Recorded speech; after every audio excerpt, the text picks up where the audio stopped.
What's up, everybody? This is Miss G, 50 Shades of Glow. Hope all is well out there. Why my eyes look crooked? Ciao. Okay. I need to get a team. What's up? How are you tonight? What's today? Today's Thursday? Unbelievable. Today's Thursday. The time is going crazy. Hey, Gaiden, Mr. King of the Glow Tribe. How are you?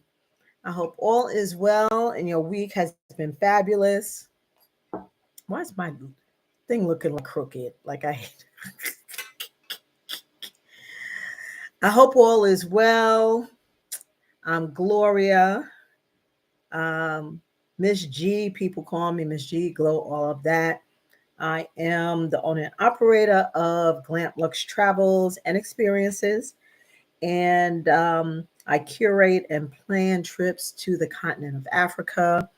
Um, a little bit about my background and story.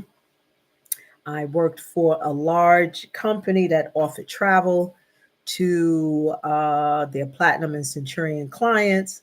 I noticed that they had Africa, but they only had like Mauritius and Seychelles. And I offered to be their destination specialist, and they ignored me. And uh, as far as for the continent of Africa, that it was a need, and they had asked um, the employees, what could make, you know, things better to serve the customers. So since they wanted us to really have our geography down, you know, let's explore Africa. And couple of times, and they finally came back to me and said, "Oh, that's so nice, but no one based on our metrics, I want to say it correctly. Based on our metrics, no one travels to Africa." I said, "Oh, really? We doing that?" Because when I go to Africa, I'm the only person that looks like me in tourist spaces. So I don't understand. And the plane is always packed. So I don't understand how no one goes to Africa. But I said, okay, no problem. If y'all want to ignore that niche, that's fine. So I decided, because I love Africa, I'm an avid traveler. I'm an avid solo traveler, love solo travel. And on this channel, I will give you tips on just being comfortable in your own space and solo travel. I'm also 50 plus traveler too. And so don't, have reservations about traveling when you are above the 50 mark. So we started this venture quest journey because I would get a lot of questions about travel and about travel to Africa, and all the typical questions that the media kind of fear mongers us to be on edge. So is it safe? Oh my God, be careful when you go over there. And yeah, so I wanted to just have a conversation and put it on record, so I'm not having tons of private conversations. So we have gone through the 54 countries. We're almost done. We are in the R's. So today is going to be, has anyone put a yes or no in the chat if you've heard of Reunion Island? Put a yes or no in the chat if y'all have ever heard of this country, Reunion. It's going to be very interesting. It's getting close to the weekend, so I do have my cab. It's close enough to the weekend. So tonight is going to be on the country reunion. Yeah. Yeah, I really didn't know anything about it either until I started researching it. And I'm like, I've never heard of this country. And I'm going to tell you why. Now, we've studied or learned about the country because Africa has several countries that's not attached to the continent. That's in the middle of the ocean, at the Indian Ocean or the Atlantic Ocean. It's small islands that are part of Africa, but um, the colonizers, France mostly, would take over that island and kind of make it its own oasis. And since it's not connected to the mainland, um, it becomes I don't want to say exquisite. Not that's a bad no, that's the wrong word.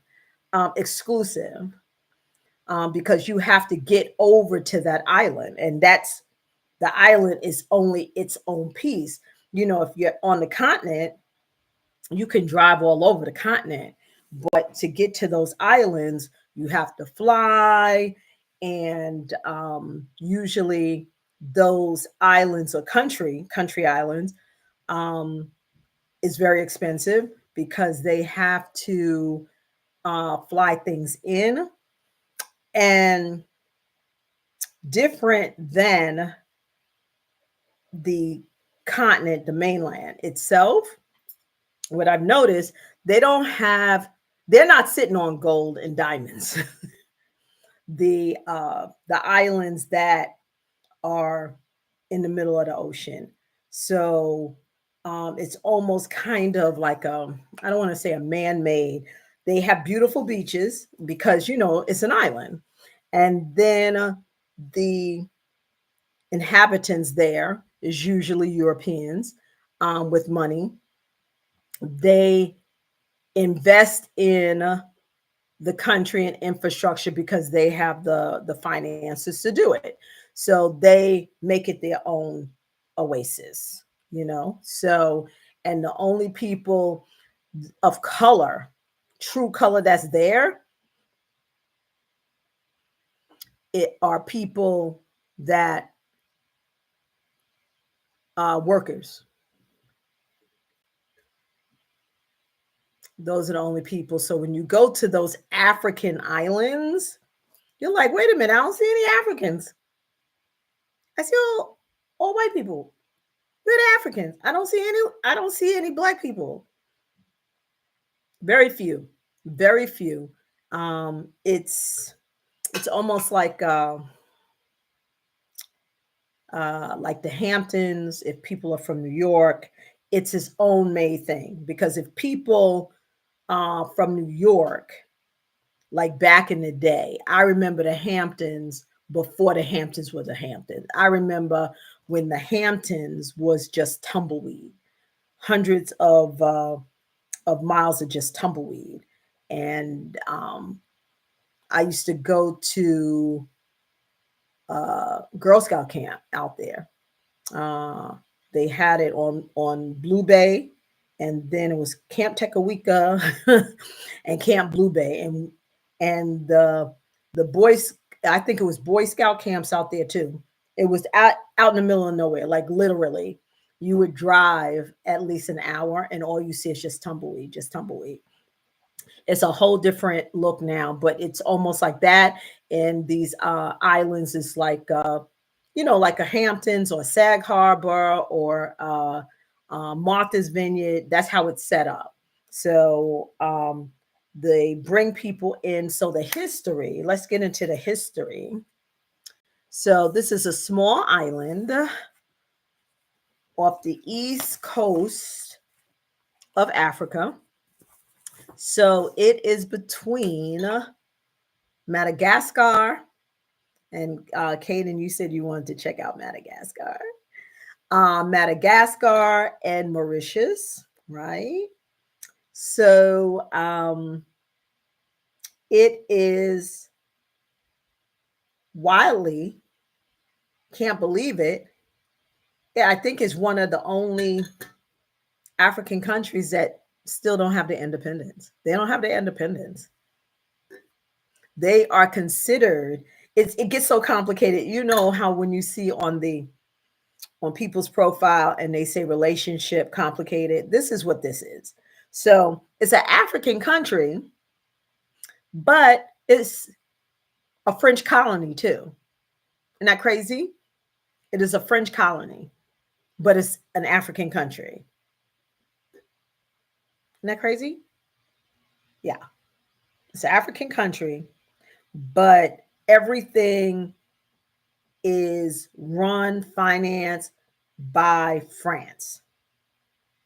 By France. All their money, all their infrastructure, um, all of what they have to run their government, France bankrolls it. Okay. Um, they're they don't even have like an indigenous currency. It's euros, and it's called reunion, and that country was the first place where euros were even used.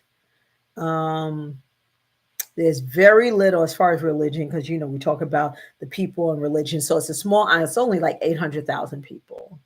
So talking about like a private island, it's another private island that we are seeing.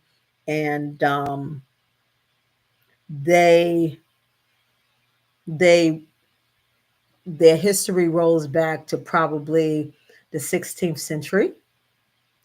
And what happened was the tea. What happened was the island was discovered by some Arab explorers. And when the Arab explorers got there, um, the island is very volcanic. Very, very, till this day, is very volcanic. They have it on watch all the time. The last volcanic volcan volcanic eruption, right? Ugh, I'm all twisted and turned. Happened in 2020, April of 2020, and it has been since people discovered. It's been over 100 volcano eruptions on that island. So it is a hot. Why are my glasses crooked? Like I hate that. Yeah. So uh, it is. It's an island. It's private. It's beautiful, but based on everything that I researched, I would give this country um like one handbag. One African Lebo handbag. Ew. I cracked myself up. One handbag, and I'm going to tell you why. So we're looking for a place that we can, have a nice vacation, chill, everything like that. So one, it's kind of sort of not really African country because the French rules it and they don't have their independence. So are they really African? When you go there, you're really not going to see like black people. You're going to see a lot of mix. And the reason why is slavery was very big, and went for a long time on that island. Okay. And when slavery was abolished, I believe they said 1869, um, the slave owners claimed that they couldn't afford to pay people, but you were getting free labor to make money. So how all of a sudden you can't afford to pay anyone? So I assume that the African slaves were like, well, we free, so you got to pay us. So what did they do? Fast forward of what they still do, they outsourced. Like every day when I research and research, I'm like, history just repeats itself. They outsourced. So they bought over, okay, as quiet as it's kept. T, I'll be giving y'all the T. When the black Africans said, oh no, you got to pay us because we found out we free. You got to pay us. They went and got Chinese people. Isn't that crazy? They got Chinese people, a whole bunch of Asians, Chinese people. They went and got indigenous, what is it? Not indigenous, indentured, still slaves, okay? Indentured servants, glorified slave, right? And paid them nothing, like basically nothing to take the place of. So they brought all these people from these different countries over. So that's why it's very mixed. It's very, very mixed, and it's very Creole, very, very mixed in in that in that country, because they brought over different people from different countries to basically be slaves for them, um, for very little money. So the main language, even though it's French, their official language is Creole type of French. It's a Creole.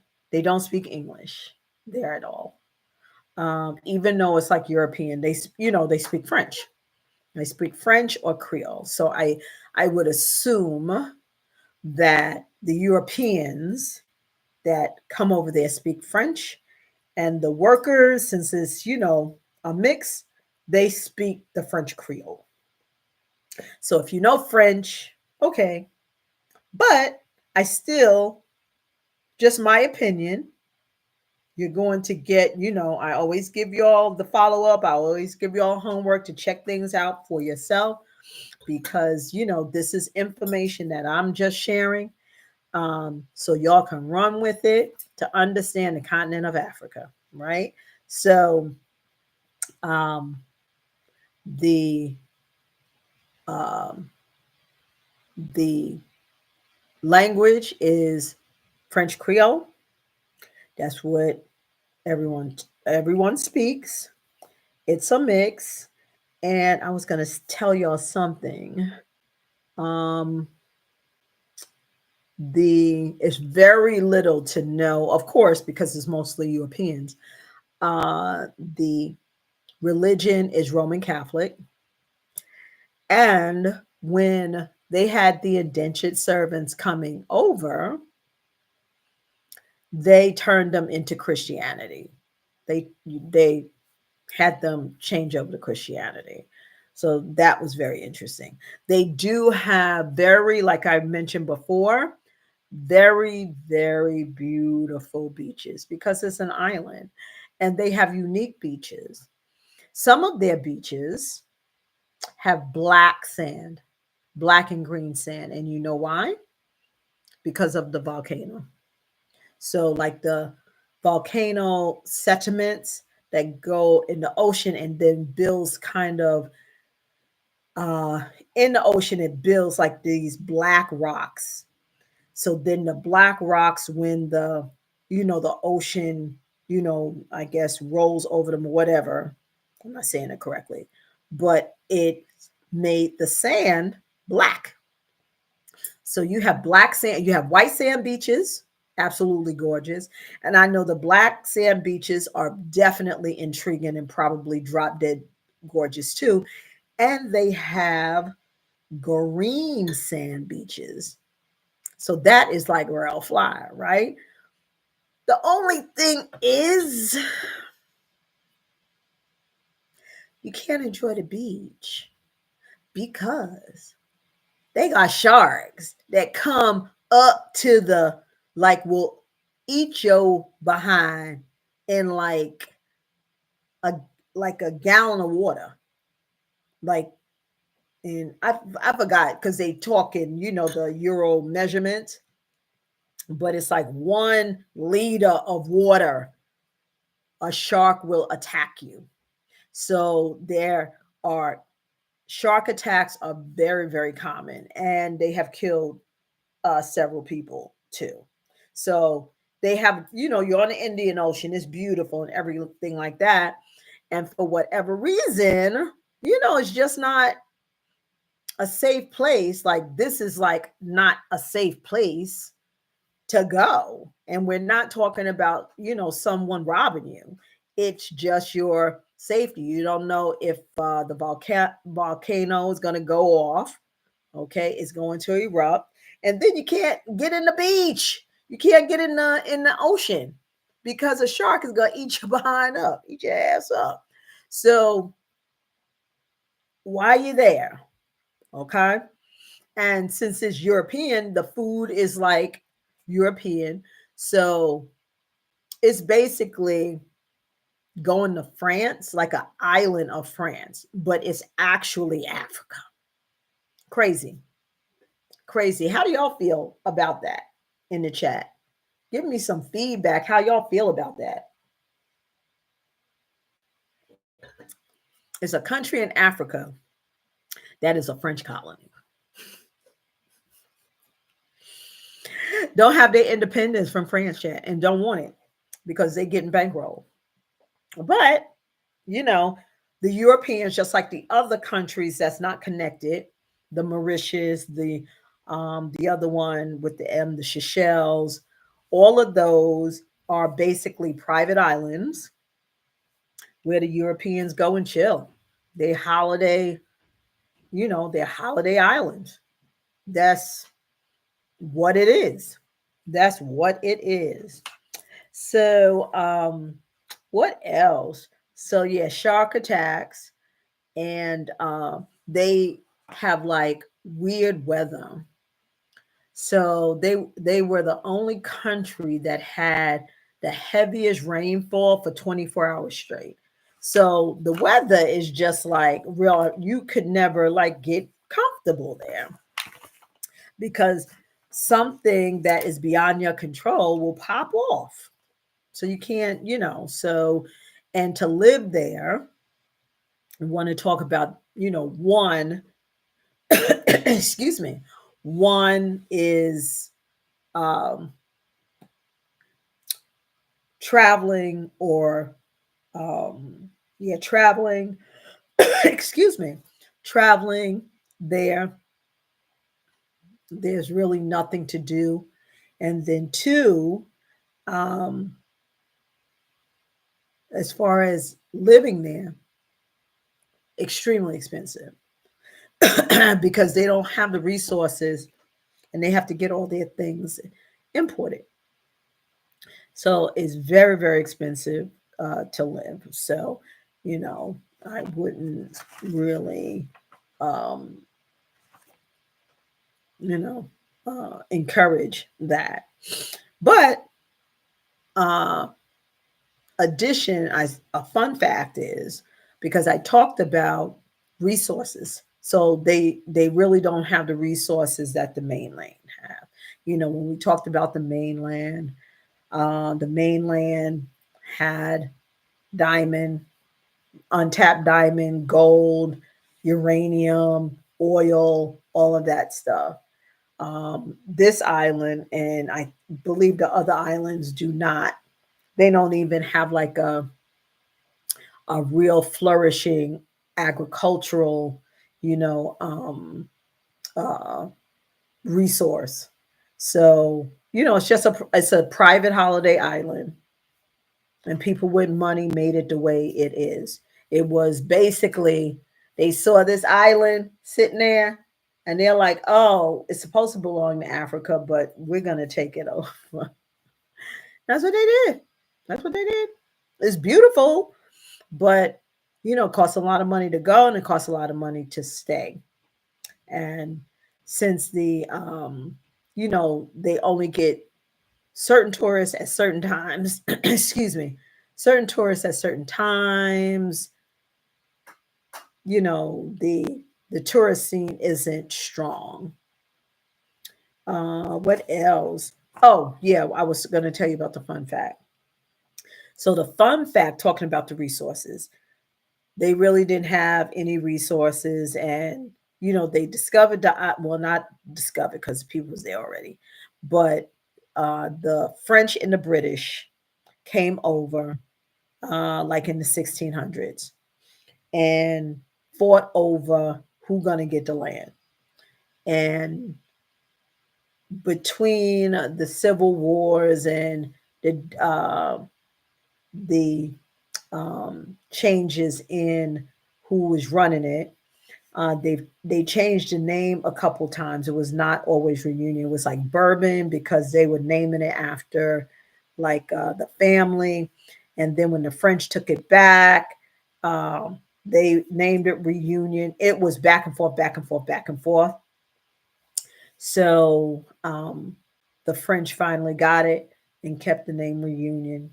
So there was a little boy that was a slave at that time. He was 10, and he discovered a way to harvest vanilla, and it became very lucrative. So the French made money off of this old boy's idea. They didn't give him any money, but they gave him his freedom. So it's like we're always inventing and they're benefiting. It's just crazy. So yeah, he was awarded his freedom. And let me see. Yeah, it's the slavery. Yeah. So that's pretty much it. It's about $1,800 round trip. So it's kind of pricey. It's kind of pricey. Does anyone? That's all I have, and it's 9:30. Does anyone have any questions? Any questions? So basically, it's like if you went to France, but it is an African country. Anyone have any questions? Thank y'all, YouTube, and thank you, Facebook. Um, if you have any questions, my travel guide, my Africa only travel guide is out. Just go to glampluxtravels.com and order it or send me a DM or email me, and I can send you that. It is Travel Guide 2025, and it tells you everything about traveling to the continent. I do want to break down books, break down countries, and have a travel guide for each country. I want to work on that for 2025. But this book is very comprehensive. It's about 40 pages of travel to the continent. And then also, and I had been kind of having this in the back of my mind, and after the election, I said yes, because I've talked about relocating and plan Bs for a long time. So I also have a Africa relocation guide it's called Going Home, Returning Home. And it is the African American uh, family guide to leaving the US, going to Africa. So definitely order those. I made it easy. It's in a digital form. If you want, actual book, I can get that to you also. But definitely check that out. And I do have itineraries uh, of the different places we've talked about, and I'll be adding more. So that's about it for tonight. If no one else has any questions, I want to thank you so much for jumping on. Tomorrow will be Rwanda. And Rwanda, I've met several expats that lived in Rwanda, and they said it was cool. It's a very popular place, but they said it's very like if you compared to like Kenya or Nairobi, is very boring, but it's very very nice. So Rwanda should be an interesting topic for us to talk about tomorrow, to travel and to live. So I want to thank y'all so much for popping in tonight. Again, my name is Gloria. 50 Shades of Glow, Africa Awaits, and Glam Lux Travel. I am your concierge guide to Africa only travel. I would love to chat with you to help you plan your next Africa um, um, experience. All right. Y'all take care. Bye.